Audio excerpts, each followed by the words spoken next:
It's a lot harder to think about what we do want than what we don't want.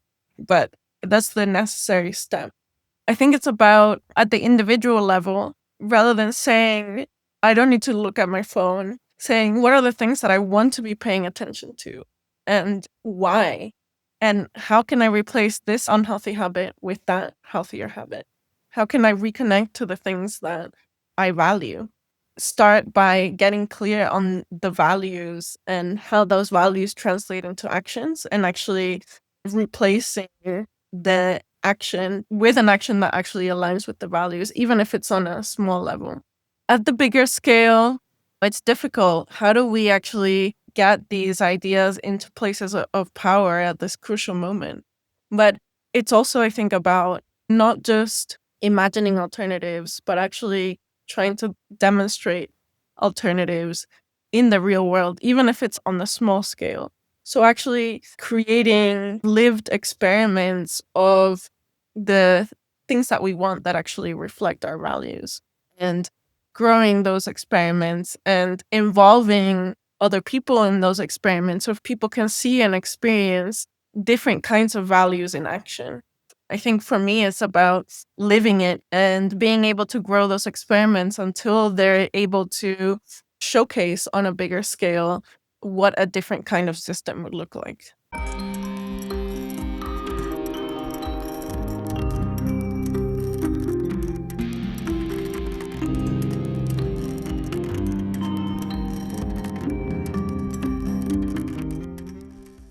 Welcome to episode 36 of Humans on the Loop. I'm Michael Garfield, and this is a transdisciplinary investigation of wisdom and agency in an age of magical technologies. In the last episode, my conversation with C.T. Nguyen explored value capture, when our scoring systems define what we care about and ultimately our identities. In this episode, we push deeper into this inquiry with Andrea Farias, Barcelona-based researcher and builder whose guiding mission is to support the transition to a regenerative civilization, crafting information ecosystems that reimagine critical social systems like knowledge creation and resource allocation. But her path to this life required some serious unlearning. We invite you to ask the same questions she did, and we do in this conversation. When I decouple from the desires I've identified with, what is worth taking their place? How do we design and adopt technologies from this new, more spacious identity? How does the local determination of plural value help us restore necessary context to human-scale decision-making? And how do we navigate the tensions between the place-ful realm of community and the placeless realm of global coordination? Where do we need friction in our digital lives? And how can ecology and bioregionalism inspire visions for a better web? What does it mean to be local to an idea or a narrative? And how does that cyber locality interface with geographic locality? Where do we want universal translation, and where do we want to preserve plurality? Taking root in two of Andrea's essays, we riff on her journey out of healthcare product design and technology, and her growing disillusionment with the tech world's prevailing approach to solving real human problems by treating the body and the planet as if these are machines from which we can extract optimal performance. We talk about how to care for the processes that actually create life and what it means to enact regenerative principles to personal and collective health, technology, and economy. One takeaway from this dialogue is that the bioregional movement and the best parts of Web3 are like yoga for entire societies, refocusing our collective attention on how we exist and move through space. Before we begin, I invite you to join me on June 23rd and 25th for Transcendence in the Age of AI at the Weirdosphere online learning platform, where we'll host a watch party for Steven Spielberg's 2001 film AI and chase it with a deep-cut conversation between myself and two wonderful writers and filmmakers, Weird Studies co-host J.F. Martell and Joel Guns of MacGuffin Media. If you've been around for a while, you know that every conversation I have with J.F. is solid gold. And Joel's roots in the work of Alfred Hitchcock and David Lynch will undoubtedly contribute the secret sauce for a tasty dish of a conversation on how to live in our age of accelerating weirdness. Founding members on Substack and Patreon can join for free, as always. Find registration info as well as an extensive rabbit hole for the resources Andrea and I mention in this episode in the show notes. And of course, for more, be sure to hit subscribe so you get all of the other marvelous conversations I have already recorded and essays I have in draft, including a series on the science of world models for the AI Capabilities and Alignment Consensus Project, a series on sovereign collective intelligence and the living web with my colleagues at Atlas Research, and a series on the new scientific and philosophical horizons of the UFO phenomenon. And with that, thanks for listening and enjoy this conversation with Andrea Farias.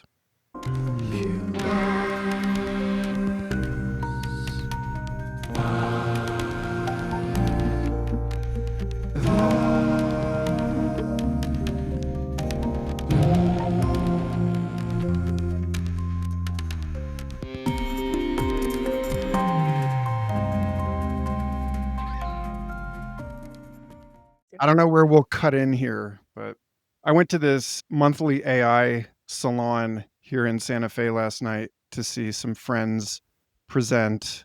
It was real nice. They had an all-female speaking roster last night. You got 3 really different perspectives. The host, Kurt Doty, he made some claim in his news roundup at the beginning of the night that, I forget who said it. This might have been like the World Economic Forum, predicted 78 million jobs being created over the next several years.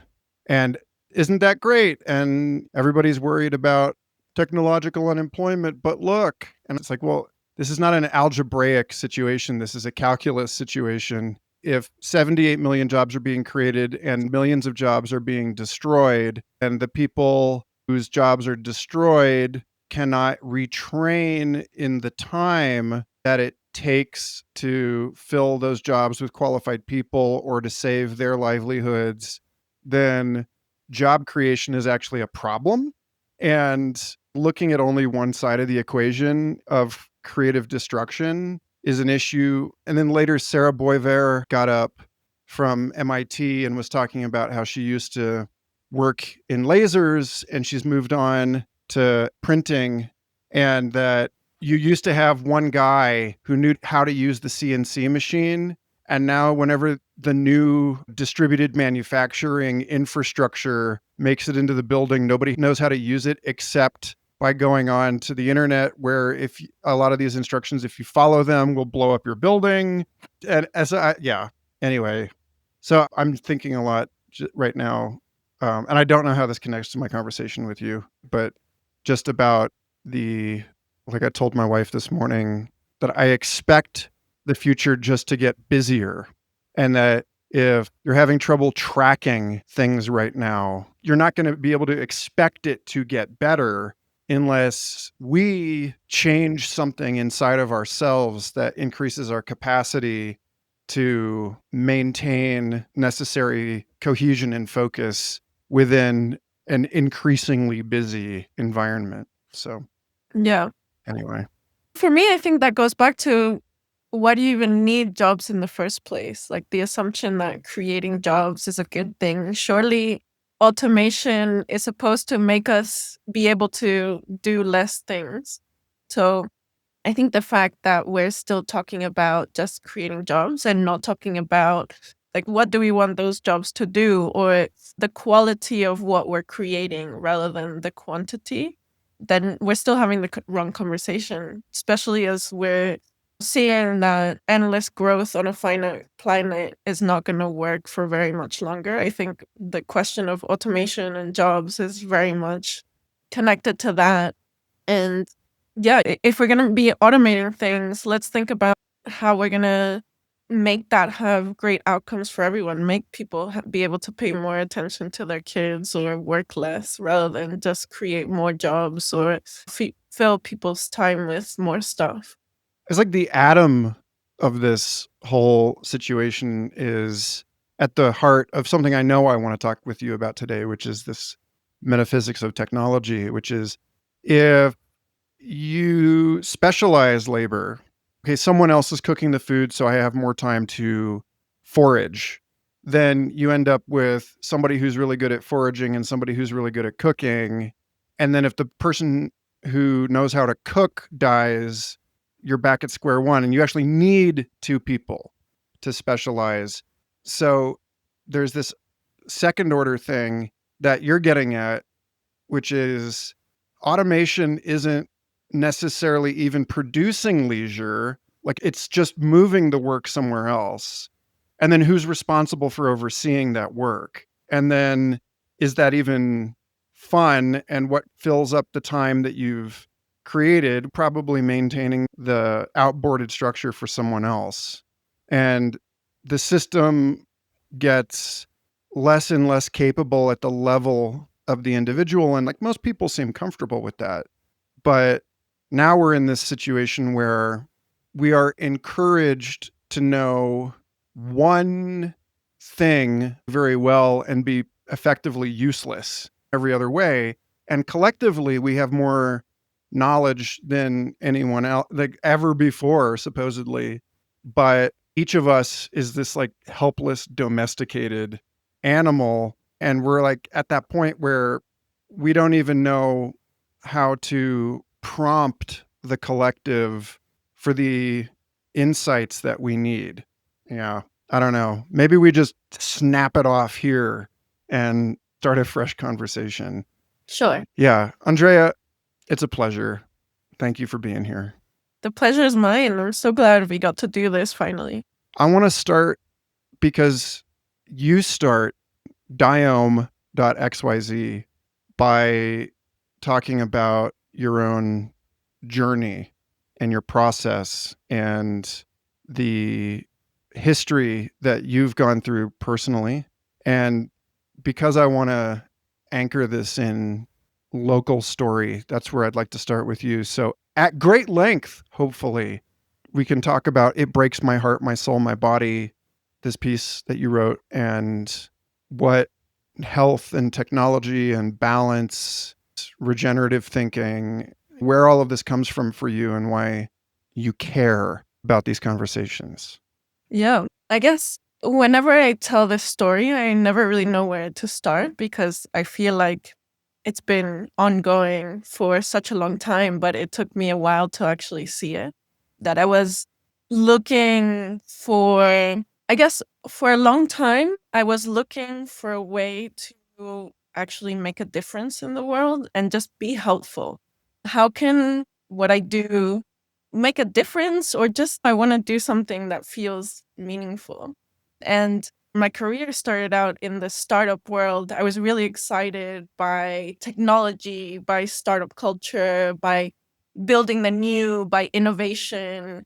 And so I got sucked into this world, and I wanted with all my heart to innovate, to create new kinds of products that would help people.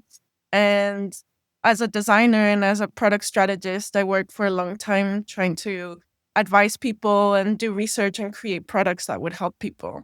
And the more I worked on different projects, the more I became disillusioned with what I saw, because no matter what I worked on, it seemed like it wasn't actually helpful.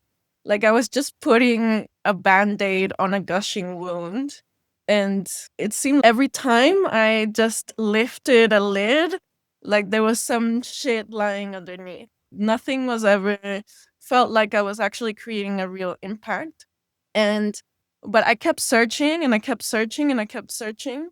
And there were, I think, two real turning points for me. And they're both related to health, actually, because close to the turning point, I was working in healthcare because I felt like creating products for healthcare would help people. Like, what better way to help the world? And I was building a product to support people getting home care, so getting nurses and doctors to come to their house. And I was doing user research, and I spoke to people. I spoke to many people who was using this medical service, and they all had really heartbreaking stories to tell about how their older parents have been left alone without care, or haven't been given the care that they needed, including one man who was at the hospital with his father while his father was lying on his deathbed, and he took the time out to talk to me because he just wanted to speak to someone about the terrible care that his dying father had received at home. And that was a real turning point because it really just made me feel on a very emotional level that what I said before, I was just putting a band-aid on a real big problem and I wanted to address the problem. I didn't just want to put a band-aid. And I realized no matter how amazing this app is that supports people with their home care, nothing is ever gonna fix the problem that this man has, that his father was sitting alone at home, sick, and the nurse didn't show up or the nurse didn't know how to treat him. And that was one moment where I said, there must be a deeper level. How can I go deeper? Like, I need to understand how I can really meaningfully address some of these problems. And for me, it all came back to money. It all comes back to money. Everyone's always trying to optimize for profit, or they just don't have the right amount of funding to do what they need to do. And so that just was a real realization for me that I was working on the wrong thing. And around the same time, I was having a lot of issues with my own health. I had a back injury just from sitting in the wrong position or from nothing in particular. It's just that every time I made the wrong movement, I would just be in bed for days in pain because my back would just be so painful. And it felt like I just didn't know what to do. I went to doctors, I got scans, I went to therapy, I did osteopathy, and actually it just got worse and worse over time. And through my whole process of research, actually for trying to figure out how do I go deeper? How do I understand what the real problems are? I started researching about the regeneration and the regenerative economy and how we're treating our planet like it's some kind of machine, always trying to optimize for the maximum results. And I had this realization that I was doing the same thing to my body. Even throughout my work, I always pushed myself to the limit. I always wanted to be the best at what I did. And my body was just a vehicle to do that. And even through the healing process, I was just saying to myself, how can I get the right therapy? If I do this, then will I be healthy? If I do this, then will I be healthy? And I wasn't really giving myself the care that I needed. And so I realized it all went back to this idea of care and caring, like caring for the processes that actually create life and not just trying to optimize for the maximum outcome. And the words the words made sense to me, but it wasn't until I felt it in my own body that I understood what that actually meant deeply. And so that was the start of a transition for me of saying, okay, I need to dedicate my life to understanding how I can implement these principles in the world, in how our economies work, in how our technology works. And that's what I've been doing ever since then.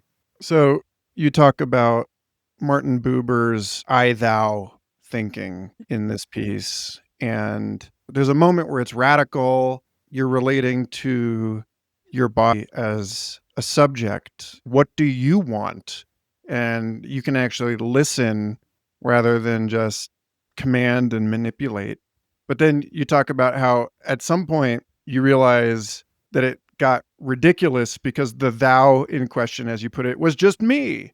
And I think about this protocol for shadow work I learned back in 2005, the 3-2-1 process referencing third, second, and first person perspectives, and how, if something is triggering you, you can enter into a kind of gestalt psychotherapeutic dialogue with that thing after you take the time to describe it fully. First you attend to it, then you converse with it. The case that we were given was, a monster showing up in your dreams. And the point of this process is where you realize that the monster is a part of you. It's like some manifestation of your own dreaming mind, and that you can claim this part of yourself in a way that allows you to recognize its value, which is funny, right? Because you make the point also that the importance of keeping your body healthy. You say, my sense of self and self-worth, not to mention my economic prosperity, were deeply tied to the value it could produce. Elsewhere on Diome, you talk about value and values. So I want to make sure we get there.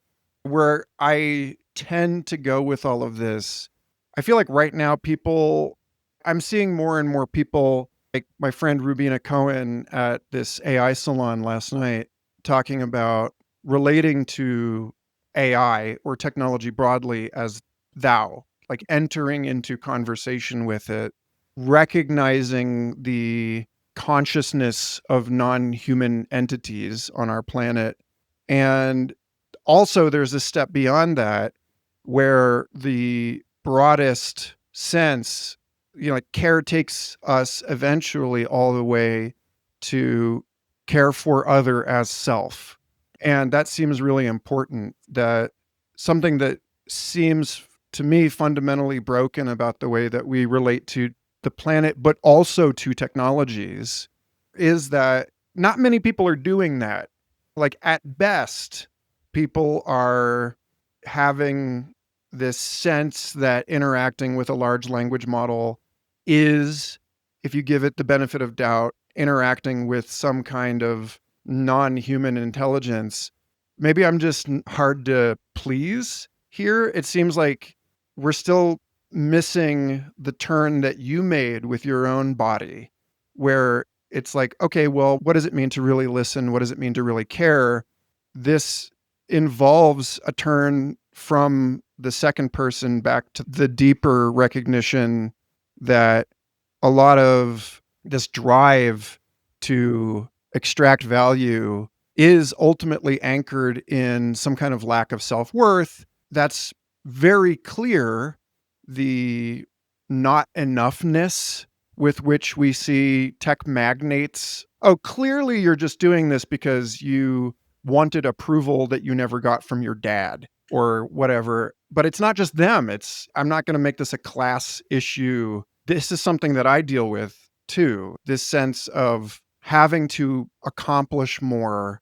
And a lot of what motivates this particular show is my desire to model for people what arises when that is brought into the light, and we can start talking about values instead of value, and how those things are so often out of sync because we are not addressing some sort of deep-seated inadequacy. And so I would love to know what you feel is worth patching into and where you see it coming up in the various discourses that you monitor and participate in, and just what it brings up. Yeah, I think just this question of what is enough and how do we address limits? How do we handle limits as a human society is a really important one, and one that I think is core to the question of how do we move forward. I guess there's two things in there. It's this idea of enoughness and how do we handle limits, and this idea of care and how do we center care rather than this kind of more. I think both are to do with quality over quantity, right? I think the idea of an enoughness is really important. I'm just thinking in my head now, it's bringing up of the Ecological Donor by Kate Roundworth, I believe her name is. And how do we stay within the ecological limits? And I think it's the same story with technology, same story with anything that we're looking at of how do we actually handle staying within the necessary limitations where we're living within our means, but we're also doing the things that align with our values and are able to effectively identify values as a collective and live by those values by saying, no, we shouldn't do this, or no, this is the limit. I don't think we've really figured out how to do that collectively. And I think that's exemplified by the fact that our core process for decision making is through money, through profits. If it's profitable, then we do it. If it's not profitable, then we don't do it. What other mechanisms for making decisions that align with our values or that stay within limits can we have, where we're not just making decisions based on what's profitable or what we can extract monetary value from, but what actually aligns with our values or stays within the limits of whether it's ecological boundaries or whatever else. And I think enoughness relates closely to care in that care is not sexy in a lot of ways. There's a lot of repetition, right? It's a lot of unseen work. It's a lot of repetitive work. It's a lot of just things that no one's gonna make history by doing.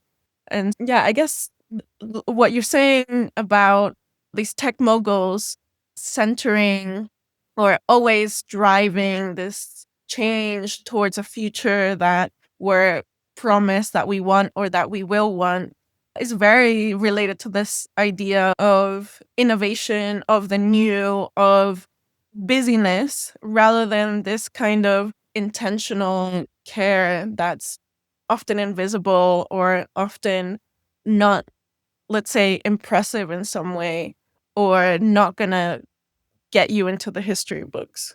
I'm thinking of, in spite of his problematic legacy, I remember reading a book by Osho. I think it was like Tantra for Transformation back in college.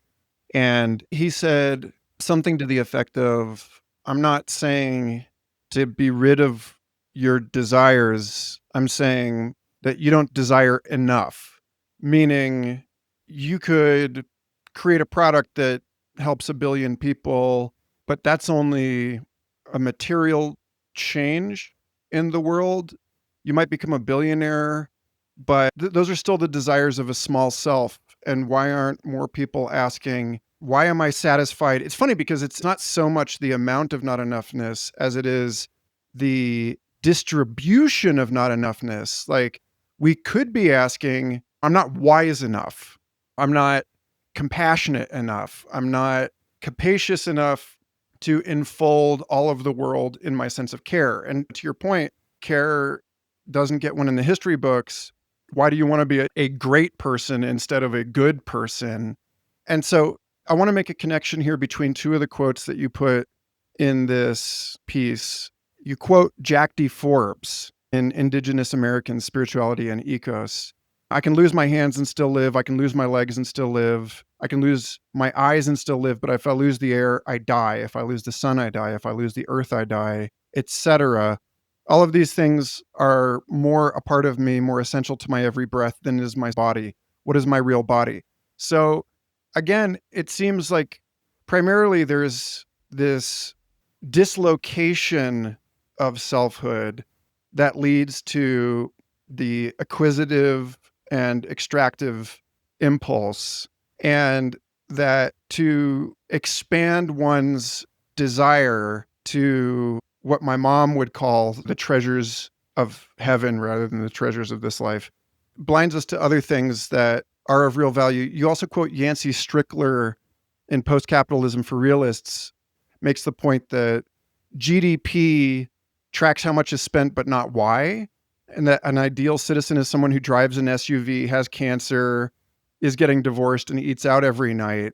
And yeah, again, because I just want to linger in this question of to really identity into the more than human, to accept technology and the biosphere and beyond into that I, it becomes very clear that money is not actually registering everything of value. And so I guess just moving forward in this conversation, I want to be clear that on the one hand, I think, and you give some really good examples of ways that we can design and adopt technologies from a more spacious identity. And that one of those technologies is the means by which we account for value, that we align value and values. And I also want to point to this notion that some of the things that you bring up are some of the things I talk on the show about a lot, which is about local currency and how one way that we can get a more accurate accounting of value is by knowing the natural limit beyond which the systems that we use to track value become decontextualized from what is valuable to us in our community or our region, that local currencies complicate in some ways the ability to exchange with the entire global economy, but like in other ways bring accounting back to a human scale. So I've already gone on too long. I'd love to let you just take that. Yeah. I guess the first thing that came up for me was just thinking about my own process of reconnecting with my body.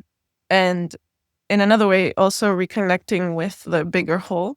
And on a physical level, I actually had this really amazing experience where at first I started doing a lot of yoga. Then I went to a place called the movement school, where they essentially taught me how to move my body in different ways and reconnect, re spark the connection with different parts of my body in a very physical way. And since then, I've felt the experience of living within my body very differently, a lot more vividly, just focusing on movement as I walk, as I sit, even as I experience my life. Being physically present in my movement has changed a lot for me in just understanding what my body does and what my body is. And I feel a similar experience with reconnecting with the bigger whole of learning to connect with what's actually around us. I've been really involved with the bioregional movement, and something that really is very salient for me when in those ideas is just understanding, where does your water come from? Where does your food come from? What plants and more than human beings exist around you? And I think just that process of refocusing the attention on what's here and now. How are you moving through space? What kinds of relationships do you have on a daily basis with your community? That being the human community around you or the more than human community. I think that refocusing of attention is really important in this reconnection process of not just scratching the surface, but actually going deep into the movements, into the invisible processes that happen all around us. And I think that's core to what we're talking about in terms of connection or expanding the I, and in refocusing the values or understanding the values. So, really being present within the processes of your body, of your community, of the things that sustain your life. And I think that takes us, into community and community currencies, and how can that support this process. And I guess something that's really interesting for me is how currency can express values and value. And one thing that draws me to the Web3 movement in particular is this idea that you can create currencies around values. You can create a currency around a meme or an idea, and that can create different types of value flows that can support that idea and bring something to life that wasn't there before. And so it just brings to the forefront for me the relationship between how we pay attention and what we pay attention to, the narratives that are formed from that, the social structures that emerge from those narratives, and how those narratives and those social structures can create essentially tokens that can act as financial mechanisms to those narratives forward, bring those narratives to life. And something that I'm really interested in is how human complex systems function. And there's this idea of humans, an individual human is in ourselves, we are a complex system. And when we interact with other humans, that system becomes even more complex. How do these mechanisms function for actually collaborating within these complex systems, whether it's a small group or the planetary community? And it goes back to this relationship between the narratives, the social structures, and the financial flows. How those three things work together essentially determines how human groups are able to function.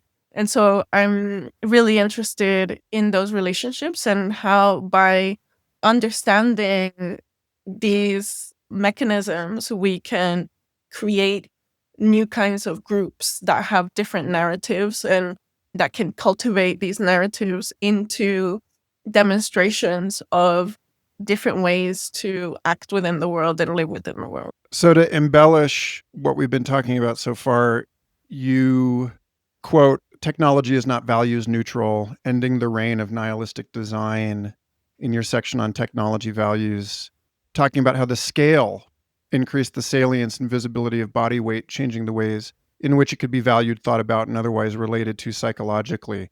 This had unforeseen outcome. So this is the Michael constantly yellow teaming part of the show, because I too love the way that Web3 is giving us this proliferation, this efflorescence of new ways to think about the measurement of value, and what can be measured becomes something that can be encouraged. It creates a channel through which information and energy and matter can flow. But much of current Web3 space is still, I think, suffering from a disjunction of the kind I talked about with Christina Bowen, thinking about there are safe, brave, and inclusive social spaces. Mhm. And again, to go back to the local currency thing, there's a difference between a local currency that only works where you are and then a local currency that started out coupled to matters of salience for that community, but becomes something that people can trade, finance, and speculate on in the global economy.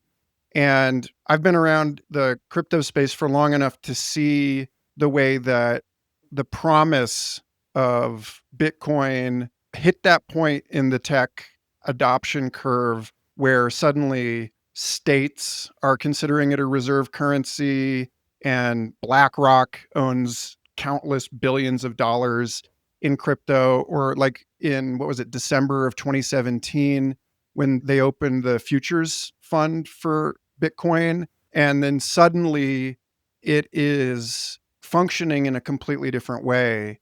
And I guess the question that I'm thinking about is akin to the question I asked Christina, which is, if we're talking about enoughness, one of the things I think about a lot is how to keep local attention, local accounting decoupled enough from the pressures of these larger systems so that it can continue to be functional in its original context. This may seem over here in the space, but like it's related to this thing about incubation and about the value of play and how hard it is to actually get your head into play if it's for something. Mhm. And then it becomes a game. Then it becomes a thing where you have something at stake.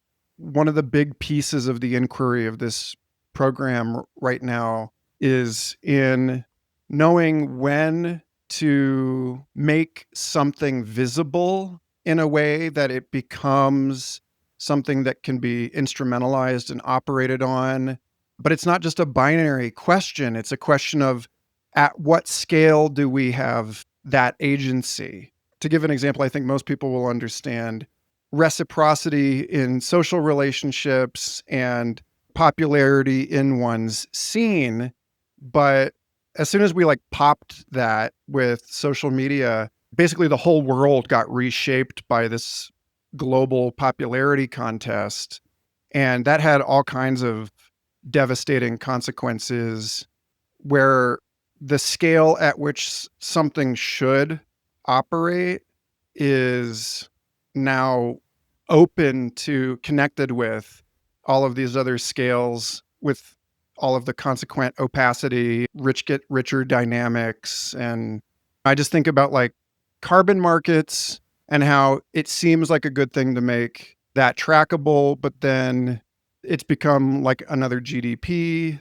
And so this conversation is as much about these two axes, about what deserves to be tracked. I talked about this with Jim O'Shaughnessy, where he was saying, just because I can track my sleep quality with a Fitbit doesn't mean I want to. There are things that we as individuals or as neighborhoods or societies or whatever may decide we're not going to make into affordances for optimization. So there's that. And then there's the other axis, which is that, again, this is not just a binary concern of do I measure it or not, but a question of let's assume that everything can be tokenized. At what level of regulation does tokenizing it help? And at what level does it actually make things worse? What that brings up for me is just thinking about how, to me, one of the most important challenges over time is how do we actually govern our common resources? And this relates closely to Web3 because in Web3, people are talking about governance, they're talking about new kinds of economic systems, new financial models. But a lot of the time, it's all very abstract and it starts with the mechanisms. People in Web3 love to tell you about their funding mechanism for whatever it is or their governance mechanism for DAOs. But to me, it all comes down to how do we govern our watersheds? How do we govern our common assets? So I think one of the, speaking of axes, one of the axes for me is this contextualization versus abstraction, and how really one of the problems with the globalized world and globalized currencies is this high levels of abstraction, that where we're looking at these numbers of how much this value has gone up or down rather than the actual tangible value of the water that we need to drink or the air that we need to breathe. And I think Web3, the majority of the Web3 space is actually going further along that abstraction axis. It's further abstracting through tokenizing, through mechanisms, rather than contextualizing. And I think what we need to do is contextualize. And so I think Web3 has given us a lot of insight and a lot of models, but now the work is to look at the world and look at the actual real tangible governance problems that we have, like how do we govern our watersheds, and say, how can our learnings apply to this? And I think it really starts with what we were saying around how do we expand this idea of I? How do we develop ourselves in conjunction with our communities and realize that the I is not just us. There is no such a thing as I if we're not in relationship to others and in relationship to the ecosystems around us. And those relationships are governance. Governance starts with relationships, and the mechanisms and the abstraction is useful, but it's especially useful when things go wrong or when things aren't working the way that it should be, or when you need to work at a level where you're not able to build this kind of trust at scale. But really, the first thing is being in relationship and building trust. And the last thing is financial mechanisms or governance mechanisms. And yeah, I think I'll leave it there. You said a lot of things, but that's the main thing that came up for me. So this is cool because this actually allows me to get into this idea of the diome as not opposed to, but expanding on the biome to include the virtual and the digital, and how another thing that comes up a lot on this show is that sort of dark forest theory of the internet. Because, you're talking about trust, and one of the consequences of coupling mechanisms that make sense at one scale to mechanisms that make sense at another scale is that we now operate in these enormous online social spaces that are subject to some of the same challenges that you get when, a watershed becomes not just valuable for the dynamics of that area, but becomes the place that serves some sort of industrial function. Like, Mhm. I see what has happened with the global economy and social media akin to, let me put it like this.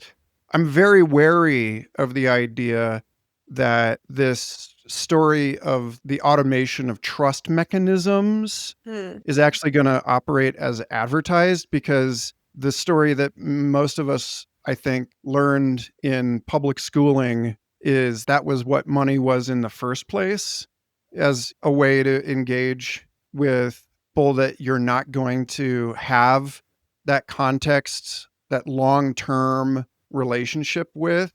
And it reduces everything to the transaction rather than the relationship. And this idea that you explore in rewilding social digital spaces, I think, the fact that right now younger generations are less interested in Facebook and more interested in, for example, Discord or the success of a platform like Mighty Networks is part and parcel with this recognition that the integrity of these things at their scale are crucial. That, like, being able to know the people that you're speaking to online is like knowing that your food and your water come from this place. When I talked to Layman Pascal about this, one of his observations, the deep trend of what we're living through right now is that we're pulling increasingly in both directions, that we are unifying processes at ever greater scales, but also, in order to understand that, we're diving deeper and deeper into the micro worlds. And so I don't really see these things necessarily in opposition, but it no longer seems to make sense to talk about ecosystems without considering the fact that those ecosystems now are in context with human culture and the exchange of ideas, and that a lot of that is going on online, and that it's like irresponsible to regard these as from one another. And yeah, I want to not pivot so much as bend your thinking on the diome and on what it means to care for the partially digital social environments in which we are making important decisions about how to relate to one another across all of these scales and in both physical world and virtual world, and why these are not like. Yeah. I guess it's absolutely important because our identities are formed through these conversations that we have online more and more. And conversations not just with other humans, but with algorithms, with AI, with advertisers, with businesses, with corporations. The way that we interact online essentially is a form of socializing. It shapes who we think we are, how we relate to others, and how we relate to the wider world. So these processes by which we're defining our identity and defining what we believe to be true, and the narratives that shape our perception of the world are crucial to how we act in the world, and therefore also crucial to any kind of change or transition we might want to make in how we act in the world. And we've been speaking a lot about watersheds, and I think this acts as a great metaphor for online spaces too. Often this metaphor of feeds, like in Facebook, Instagram, Twitter, are spoken about with the metaphor of a stream, but really it's a massive flowing river of information where we're all essentially drowning. Or more than a river, more like a pipe where it's just pumping information all the time. Whereas rivers and watersheds follow a fractal structure. So, speaking of scales, you have small streams that lead into rivers, that lead into bigger waterways that eventually empty into the sea. So it's not for me just about breaking up into smaller groups and knowing everyone around you, but about what is the relationship between the small and the big. And I think learning from these kinds of fractal relationships is very powerful as we think about how are we creating online spaces. How are we creating spaces where we can form deep and meaningful relationships with the people around us, where we know the names or the identities, the assumed identities of those people? And how are those relationships essentially being mirrored through fractal structures into bigger scales? So, not just a pipe pumping information, but fractal relationships that build on each other. And we're seeing this more and more in this kind of dark forest theory of the internet, which you were mentioning, of people in part retreating to smaller, cozier spaces. I tell people now that my main social media is Telegram, and they look at me like I'm crazy. But it's true. Most of my social networking happens on Telegram because I'm part of different size groups that are talking about themes that I'm interested in. There are different kinds of scenes that are interested in different topics. And that is the backbone of my social interactions online. But these cozy spaces don't exist in isolation. There's people who participate in many spaces. So there's this cross pollination, and the ideas or the outputs that are being created and being built in these smaller spaces then get channeled out into those bigger streams or rivers down the line. And so I hope we're going to see more of these patterns where at the same time as we enter into more of these cozy spaces, we're creating spaces for these ideas to be born, for people to play around with different kinds of identity, essentially sense-making spaces where we're processing information collectively with people that we trust. And then the question becomes, what is that relationship? How can we create this fractal relationship between the small and the cozy and the wider streams until we get to the sea? So this is exactly what I hoped you'd bring up in your section on rewilding social digital spaces. You quote Rebecca Solnit talking about how as swaths of our countryside were repurposed for farming over the past century, our city streets have been optimized for one goal: to move people around as quickly as possible, unhindered by anyone using public space for other purposes. And this is of a theme with what you were just saying about online communication, the fact that it's been consolidated into these gushing unified torrents, and the rewilded internet, at least in part, is going to look like the fractal river that has not just tributaries but also oxbows, like that it's like structurally slowed down.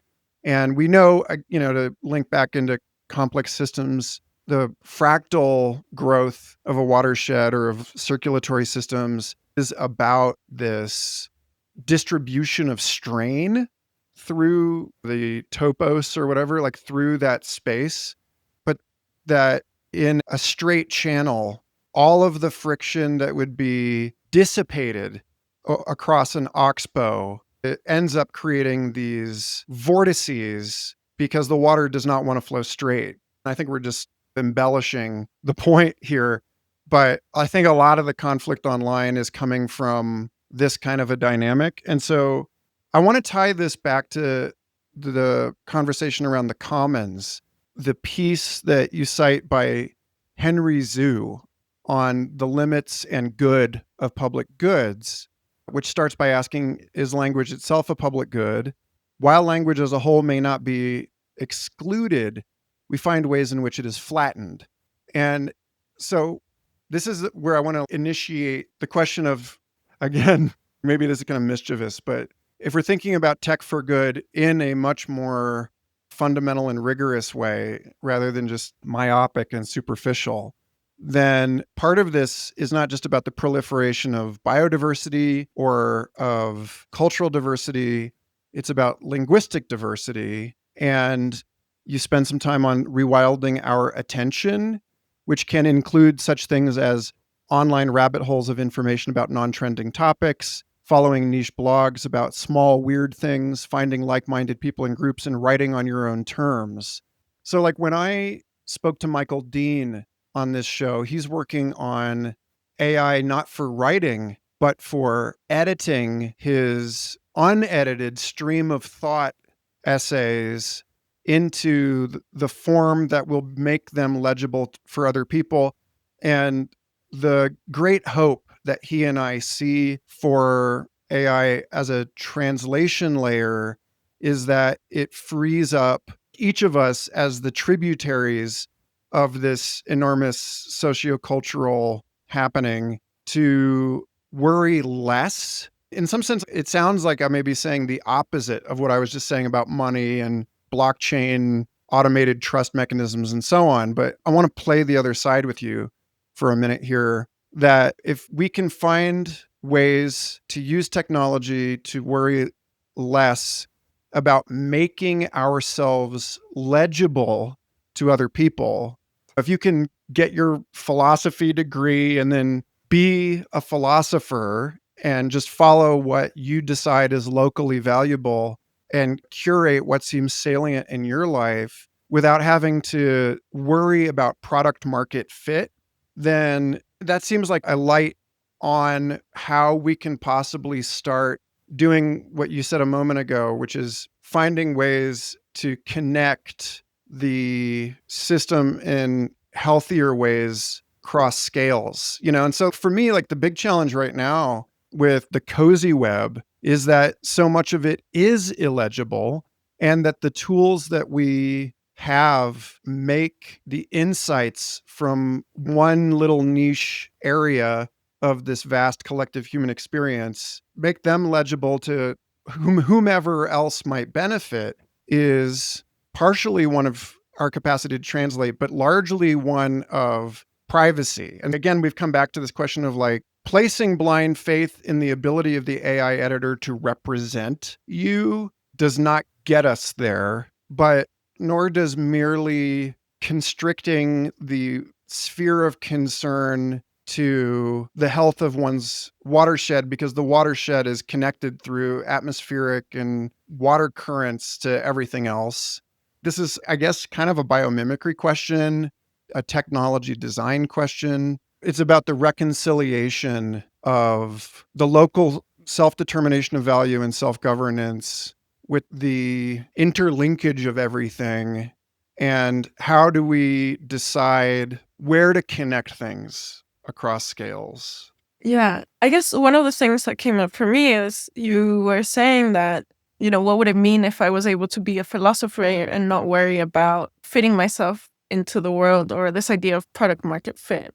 But I think there's always some sort of product market fit. We don't just exist as islands, we exist in relationship to the things around us. So there's always this idea of finding product market fit in terms of who I am in relationship to like the time that I live in this world, the place that I live in, the people that are around me that I'm in communication with. And so the way that we formulate who we are, who I am as a philosopher, should be in relationship to others. So there is this idea of how am I finding product market fit or like individual community fit. But I guess for me, it's what is that in service to? Generally, it's around like being in service to capital, but how do we create individual community fit that's in service to our values? And I think that's related to narratives and how do we process information and how do we sense make around who we are in relationship to others or in relationship to the space and time that we live in. And that's what we do within these kinds of communities. And so for me, it's all about these relationships. It's not about the information per se. We're often focusing on the information itself, but really the most important thing is the kind of structures that you're creating around that information. You're saying, how can we get this information out to people that it might be relevant to? But I think maybe at the core of that is how are we connecting people together in ways that create fruitful relationships, whether that's synchronously through actual conversations or asynchronously through I read something that you wrote and that gave me an idea. So I guess for me, it comes down to that. I think these communities for me are a breakaway from even the mass media and mass internet culture that we've been experiencing, a new way to create local cultures, whether it's local to a place or local to an idea or to a narrative. And I guess as we create these kind of experimental spaces for narratives and for ideas and for processing information, I think that creates new kinds of relationships and it builds trust because it's not just about the information, is how do we actually how are we making sense of this information together?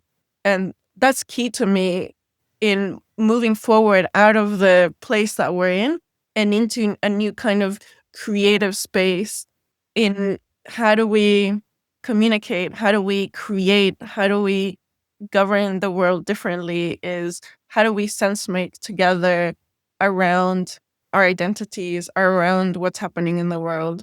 So for me, it's not so much about the translation, but it's about the kinds of relationships and the qualities of relationships and how are we building those? How are we connecting the mycelium together? If we're going to repeat this back to you in the language of the analogy I just offered, it's about less relying on automated translation to make one's weird, idiosyncratic, niche thing legibly inclusive than it is about finding how it matters in a way that can be understood by people who live closer to you in geographic or in semantic space. To go back to the thing about crypto, it's like I had a conversation with a beloved boomer friend of mine who was saying, yeah, all these things that you're saying are valuable about Web3 stuff. At the end of the day, you're still trading out into the dollar. And her point was that makes the dollar more trustworthy because she's still giving more trust to the institution. Whereas I think it's a problem in the opposite direction. It's like the dollar still matters in my community. And I think that's closer to the heart of what you're saying, right? Like if you're listening in Europe, then it's, wow, wouldn't it be great if we could have participated in the euro without getting rid of national currency? Yeah. Let's see. Plurality is a very important thing. So, yeah, absolutely. I think the idea of currency also can follow this narrative of nested hierarchy. We can have the euro, we can have the country level currencies, we can have the local currencies, and we can have currencies that represent our values in the communities that we live in, not just geographically, but semantically, as you said. So we're talking about building trust in institutions. I think that our current perception of Web3 or of creating tradable tokens or tradable currencies is very much just a lot of the time they're not new kinds of currencies, they are just representations of the dollar. I think the challenge is how do we think beyond just currency and consider, maybe I need a second to think about that. Because I feel like, okay, we're talking about the dark web and sense making spaces. And then we're jumping into currencies. I guess I want to make this more tangible somehow. And maybe I'll use the example of the bioregional movement. So I've been recently doing a lot of research on the bioregional movement because it's something that it's a space that to me is trying to create not just new narratives around how do we connect to place, but actual systems of governance and finance around resources. So there's this tangible connection between developing new narratives and new kinds of relationships in niche, small spaces, but at the same time at a global level. And connecting these new kinds of ideas of the I is not just me, but it's a planetary I, and we need to govern our resources in a way that centers care and centers relationship and is regenerative and viable in the long term. And tying these ideas with real life demonstrations of governance structures built on trust over time by people that have been working in place for a really long time, and using this trust and these new narratives that are very salient at the moment and very persuasive in thinking about how do we create systems change and turning it into tangible new ways of relating to our place and financing regeneration in a place. And the movement uses a lot of ideas from Web3. For example, in the most direct way, eco credits are a mechanism for financing these new kinds of ways of relating to place and working in place, and these institutions that are trying to create systemic change. But more than that, I think is the idea that we can create new kinds of institutions, and often blockchain or Web3 can act as building blocks for how do we finance new projects, or how do we track what's happening in this place, or how do we govern a specific asset. But it's not the core of it. The core is about building the narrative within community, building trust, building new kinds of social structures and relationships to place. And the technologies are just there to support these narratives and new kinds of social structures. So I'm not sure if that answers your question, but that's what's coming up for me of how this becomes something more tangible. So it's not about just creating tokens that you can trade into dollars or not, but how is technology creating building blocks for making real these new kinds of social structures that we want to create in a place around governing water, around governing our agriculture or our soil. It's just a way that we're bringing these ideas to life, but it really has to start with a deeper relationship to place and community and an idea of how do we create social structures differently.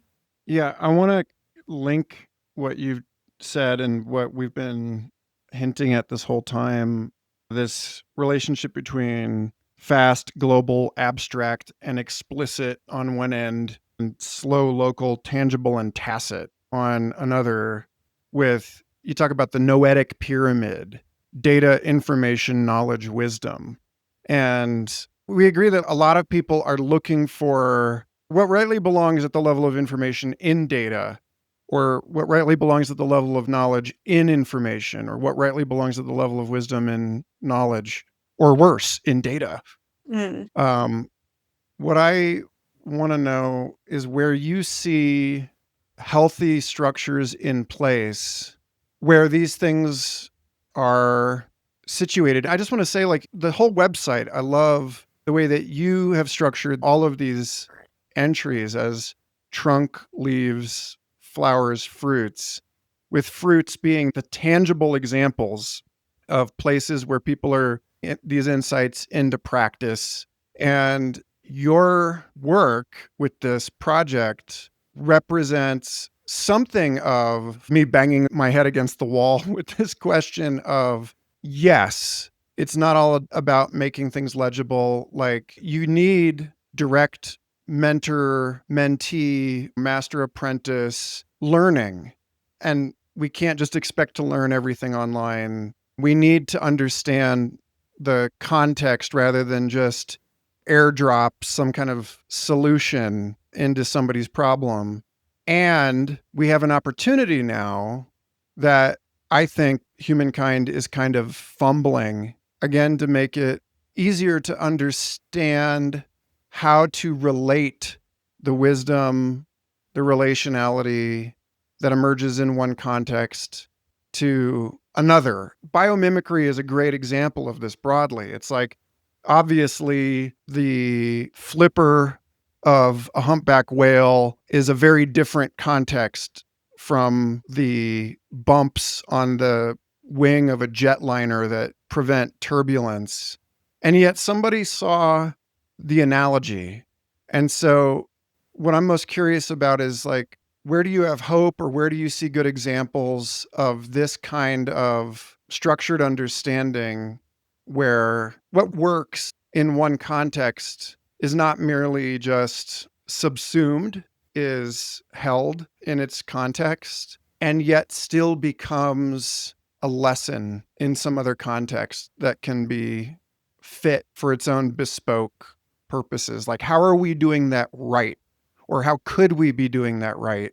Yeah, I hope that makes sense. Yeah.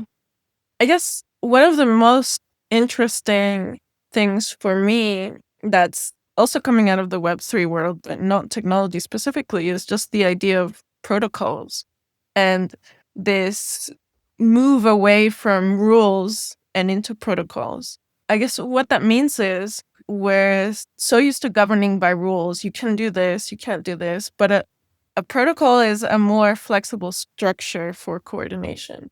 And we're seeing protocols being implemented through Web3 technology and a big conversation around protocols over platforms and how do you free data and free information and free knowledge from the constraints of platforms like Facebook and Instagram and be able to actually use that data and use that knowledge in different kinds of ways that fit the particular context or fit the needs of the person or don't have to be constrained in this digital garden.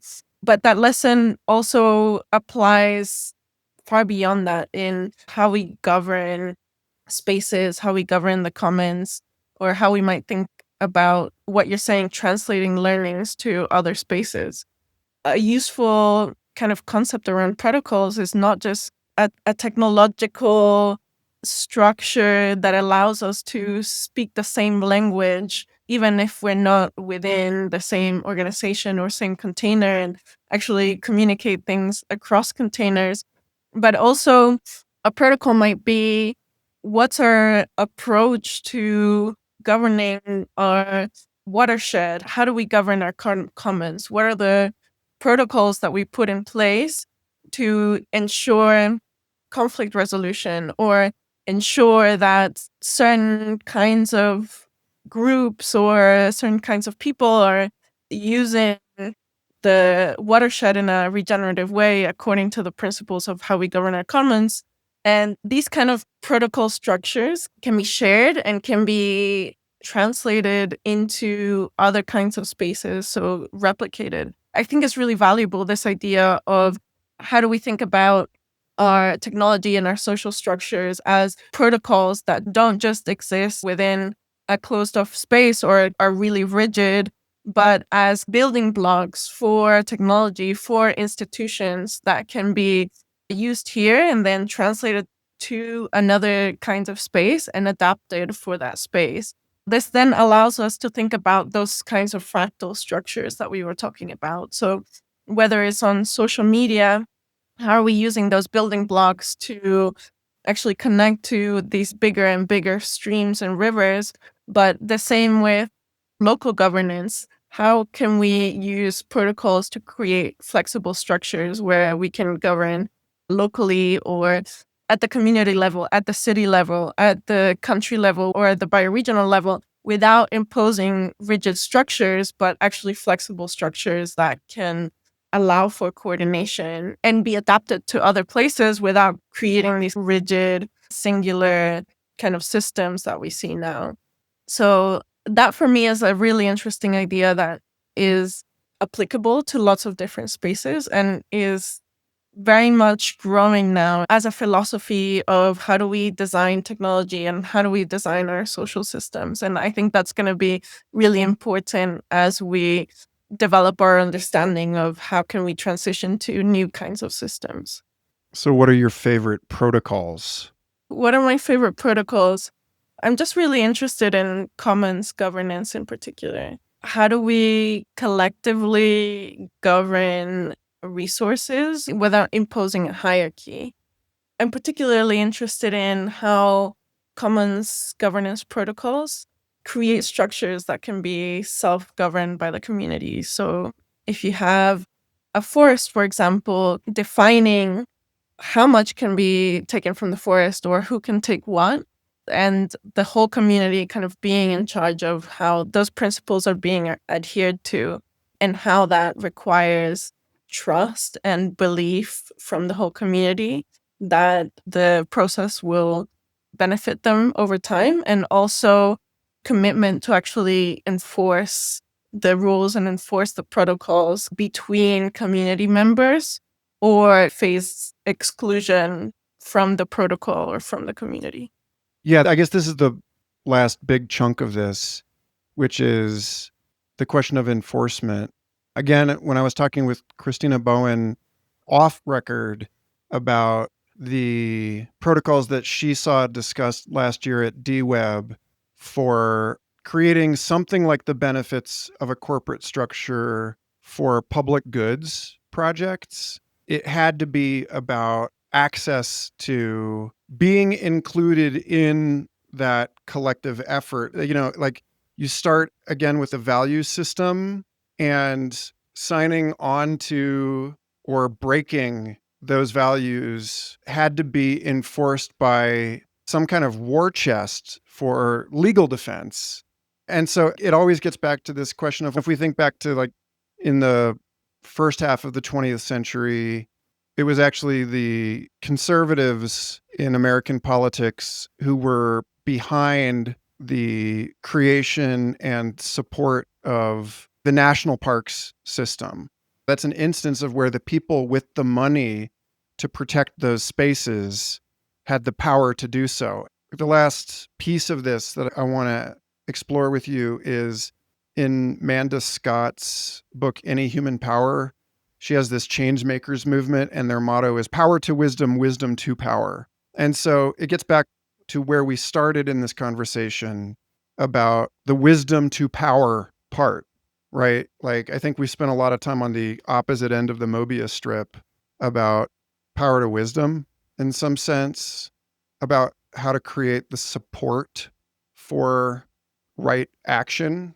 And in January of 2025, for me anyway, it's more a question of the incitement of that great desire, how to take high agency individuals and organizations and inspire an expanded sphere of care in the use of all of the power that has condensated into them. So yeah, it's very easy for people at a local level to say we care about the forest, but we're not getting to set the rules because we have to eat. And so we have to make the choice. And there are a few examples that of which I am aware of systems that have managed to square the circle with this. The one that I'm always coming back to is Regen Network, and how their tokenization system allows people who are land stewards to determine what metrics actually matter to the health of that land, and then make that something that can be speculated on, can be invested in with the necessary partition that prevents it from getting captured in the way that carbon has been appropriated by the carbon market system. So without a revolution, we get back to this question that's kind of at the heart of this, which is like, if you feel like you're attention is scattered, that you're like doom scrolling all the time, what is that first step along the path to reclaiming the self determination of your attention at even just the level of one person at a time? Is like the same question. How do we regenerate regulatory power? Well, it takes some amount of wisdom to do so at the level of the decision maker, or like a recentering of decision making authority into like, I don't have to look at my phone. I don't have to make this exchangeable with the dollar. I don't have to sell the forest off to become a plantation. Where do you see that process start? I guess for me, it's a lot harder to think about what we do want than what we don't want. But that's the necessary step. I think it's about at the individual level, rather than saying, I don't need to look at my phone, saying, what are the things that I want to be paying attention to and why? And how can I replace this unhealthy habit with that healthier habit? How can I reconnect to the things that I value? So, actually, on the individual level, I would say start by getting clear on the values and how those values translate into actions, and actually replacing the action with an action that actually aligns with the values, even if it's on a small level. At the bigger scale, it's difficult. How do we actually get these ideas into places of power at this crucial moment? But it's also, I think, about creating alternatives and not just imagining alternatives, but actually trying to demonstrate alternatives in the real world, even if it's on a small scale. So actually creating lived experiments of the things that we want that actually reflect our values, and growing those experiments and involving other people in those experiments so people can see and experience different kinds of values in action. For me, that's the most important thing, because I think right now it's really hard to see what a different kind of world would look like. And imagining it is not enough. I think for me, it's about living it, even if it's on a small scale and a small level, and being able to grow those experiments until they're able to showcase on a bigger scale what a different kind of system would look like. So, in closing, because you've already set the term, the parameter, that it's not enough to simply imagine, I like to ask people more or less the question that you're inviting, which is if you can do anything, if we start rather than from asking, how can we do more, starting from the assumption, what if we could do anything? What will you do? What matters? What matters to you in terms of the most desirable future, constrained by you have to see it working somewhere already, even at a small scale? What is the thing that you can venture to desire for the world that might be tiny and unobvious to other people now, but you can imagine becoming something that more and more people can stand behind and foster and encourage? I think just building relationships, starting to build relationships with your neighbors, with the people around you, actually build these networks of relationships, and not just with the people that are your friends, but people who you share a place with, and being able to communicate across boundaries by creating networks of place. Because it all starts with that. It starts with these relationships and building trust. Another important thing is learning with others. So not just learning, but how can you create new kinds of relationships through what you're learning, and understand together what are small things that you can do in your place to actually address some small problem or just bring people together around an idea. And I think some of the most interesting experiments that actually bring these ideas to life that I've seen have just started with a community garden or a small group that's been kind of building momentum around how do we protect our watershed. So I think just getting involved with your communities, with your place, or like I say in Rewilding Digital Social Spaces, just diving deep into rabbit holes and following your intuition and trying to rebuild your information landscape in ways that come from you and not the platforms that you're on. So I think all of these are small things that can exponentially grow and become a lot more important in how we develop alternatives. That would be more people have relationships with their neighbors, will understand where they live, more people work together in small and tendable spaces. I can get behind that. So, anyway, Andrea, thank you for riffing at length with me.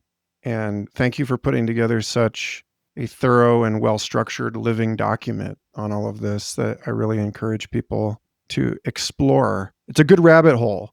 Absolutely. It's been a great rabbit hole for me. I mean, for me, building that knowledge base has been my own way to rewild my attention and remake myself, remake my identity, and also the things that I bring into the world, my creativity, my work. So, yeah, just building things is, I think, the best way to go, whether that's a digital garden or a real garden, bringing things into the world that actually reflect new kinds of values. Thanks again. Thank you. Thanks again for listening. Humans on the Loop is a labor of love. If you want more of this in the world, consider becoming a member at michaelgarfield.substack.com, or, much more intimate and fruitful, hire me to help you and your team reframe your work and make better sense of this age of intense transformation. You can send me an email or book a discovery call at michaelgarfield.net. And stay tuned. New essays are on the way, along with a total ripper of a yarn with William Morgan of Restless Egg on disrupting the world of tech ventures in service of a flourishing avant-garde. Until then, remember, the shape of reality is carved by the flows of our attention. So pay attention to where your attention is flowing.